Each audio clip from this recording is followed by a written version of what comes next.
Miramos hacia atrás y vemos una línea. Una flecha que apunta directamente desde un mono encorvado hasta nosotros, los seres humanos modernos. Es una historia simple, ordenada y completamente equivocada. La verdad es que nuestra historia no es una flecha. Es un intrincado tapiz, un árbol genealógico con tantas ramas que, a veces, nos hace preguntarnos, ¿quiénes eran realmente? ¿Quiénes eran esos parientes lejanos que coexistieron, compitieron y, en algunos casos, hasta se enamoraron? Bienvenidos a la verdadera historia de la evolución humana. Este no es un cuento de hadas. Es una investigación exhaustiva que une las piezas de un rompecabezas de millones de años. ¿Cómo lo hacemos? Con un ejército de disciplinas. El registro fósil nos habla de huesos y anatomía. La genética nos susurra secretos de nuestro pasado ancestral. La arqueología nos cuenta cómo vivían, comían y soñaban. Y el paleoambiente, bueno, el paleoambiente nos dice qué tiempo hacía y si nuestros ancestros necesitaban bufanda. Juntos, estos campos nos dan un panorama mucho más completo y mucho más interesante. Nuestro viaje comienza en el este de África, el verdadero jardín del Edén de la humanidad. Hace entre 4 y 6 millones de años, en la base de nuestro árbol genealógico, encontramos a una figura fascinante, el género Ardipithecus. Con 120 centímetros de altura, era un hominino con una anatomía en las manos que sugería una destreza similar a la de los humanos modernos y los monos. Pero lo más importante era que, hace 4.4 millones de años, el Ardipithecus ramidus ya caminaba erguido.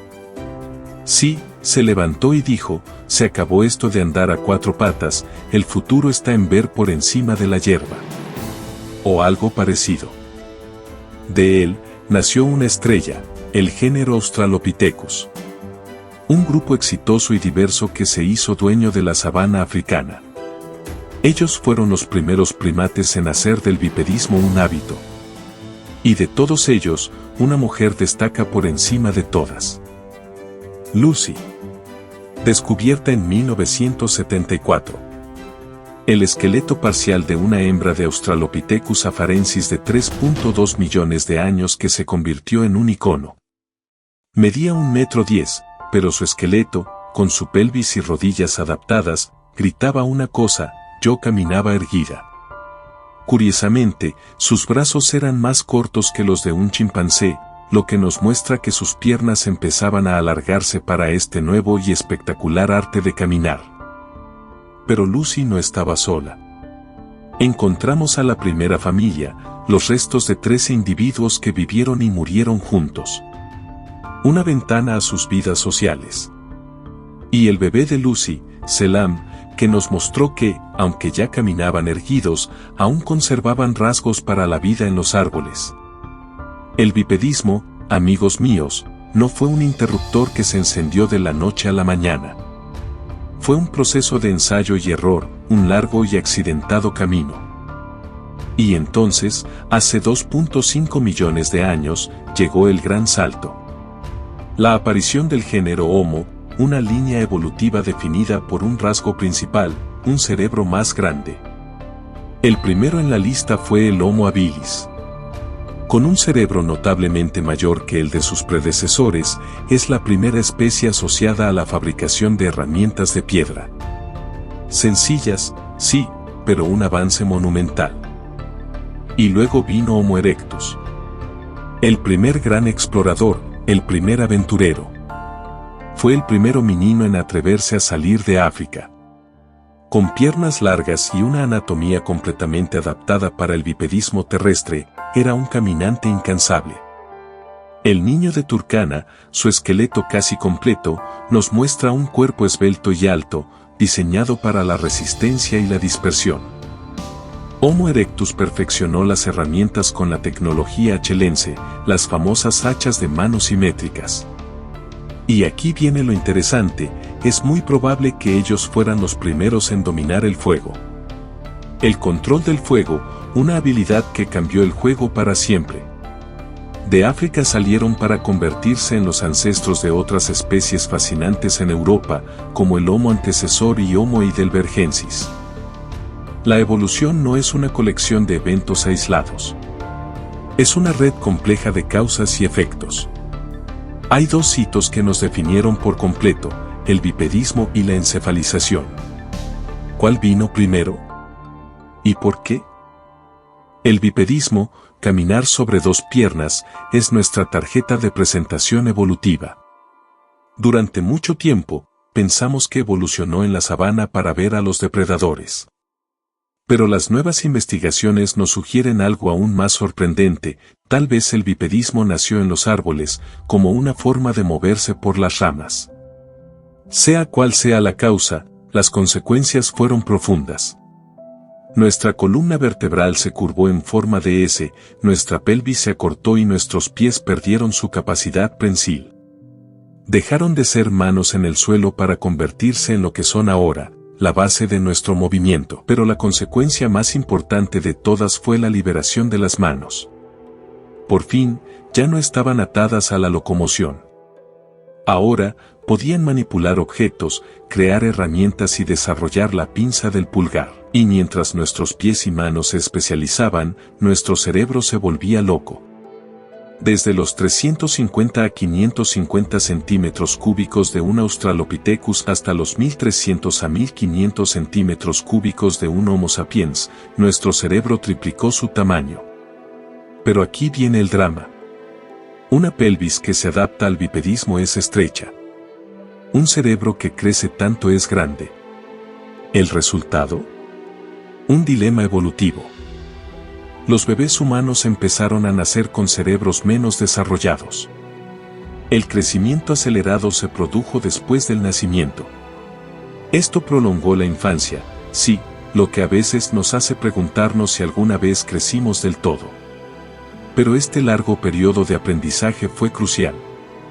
Nos permitió transmitir cultura y desarrollar habilidades cognitivas complejas. Pero un cerebro grande no es gratis.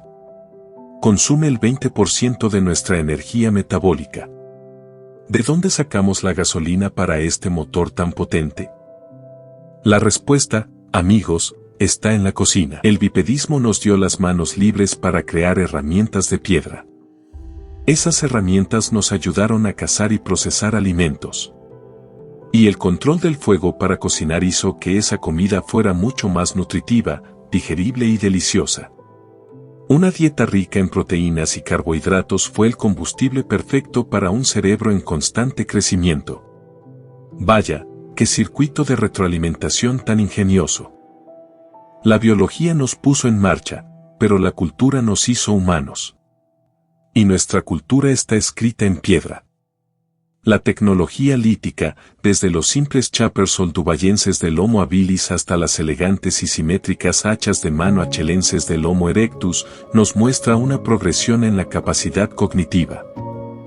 Pero la verdadera revolución no fue la piedra. Fue el fuego. El fuego no solo nos mantuvo calientes y seguros, sino que también se convirtió en el centro de nuestra vida social. Las hogueras no eran solo un lugar para cocinar. Eran el epicentro de la comunidad, donde se compartían historias, se transmitían conocimientos y, probablemente, nacían las primeras bromas. Pero la vida de nuestros ancestros no siempre fue una fogata de camaradería. En el yacimiento de Gran Dolina, en Atapuerca, España, encontramos algo inquietante. Los huesos de Homo antecesor, de al menos 11 individuos, mostraban marcas de corte idénticas a las que se hacían en los animales cazados. La evidencia es clara, estos homininos practicaban el canibalismo. No por un ritual, sino por necesidad. En un entorno competitivo, sus congéneres eran solo otro recurso alimenticio. Una dura lección sobre la supervivencia. Nuestra historia es una de grandes viajes. El Homo erectus fue el primero en tomar la maleta, saliendo de África hace 1.8 millones de años y llegando hasta Asia y Europa. El hombre de Java y el hombre de Pekín son la prueba de su increíble capacidad de adaptación. Pero la migración más importante, la que nos llevó a todos, es la famosa teoría Arab-África. Un grupo de Homo sapiens dejó el continente hace unos 55.000 años, y de ellos descendemos casi todos los humanos no africanos. Pero esta historia, al igual que las otras, no es tan simple. Porque cuando llegamos a Eurasia, ya había alguien allí. Y no eran los hobbits. Eran los neandertales. Y los enigmáticos denisovanos, que conocemos principalmente por su ADN. En lugar de un reemplazo, lo que ocurrió fue un encuentro. Y a veces, algo más. La evidencia genética es innegable, nos cruzamos. De hecho, si tienes ascendencia no africana, tienes entre un 1% y un 2% de ADN neandertal en ti. Y ese legado genético no es un simple recuerdo. Son genes activos que nos ayudaron a adaptarnos a los nuevos entornos. Un gen de los denisovanos, por ejemplo, pudo ayudarnos a soportar el frío, aunque también nos podría haber predispuesto a trastornos neuropsiquiátricos. Esta no es una historia de progreso lineal, sino de una red evolutiva. De interacción, de competencia y de intercambio genético que nos formó en lo que somos hoy. Llegamos al final del camino, o al menos, al principio del nuestro. El Homo sapiens es una especie única. Y una de las cosas que nos define es nuestra capacidad para el pensamiento abstracto. No solo creamos herramientas, sino que creamos arte. Patrones grabados en conchas, pinturas rupestres, las Venus paleolíticas. Nuestra mente podía ir más allá de lo que veían nuestros ojos. Aunque, para ser justos, incluso los neandertales parecen haber tenido su propia forma de arte abstracto. Así que tal vez la inteligencia no era nuestra única arma secreta. Quizás nuestra verdadera ventaja adaptativa fue la neotenia. La retención de rasgos juveniles en la edad adulta. Un cráneo esferoidal, una cara más plana y una infancia absurdamente larga.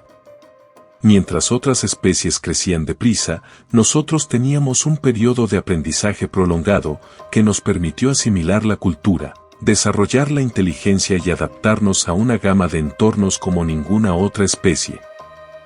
La historia de la evolución humana es mucho más que un simple progreso.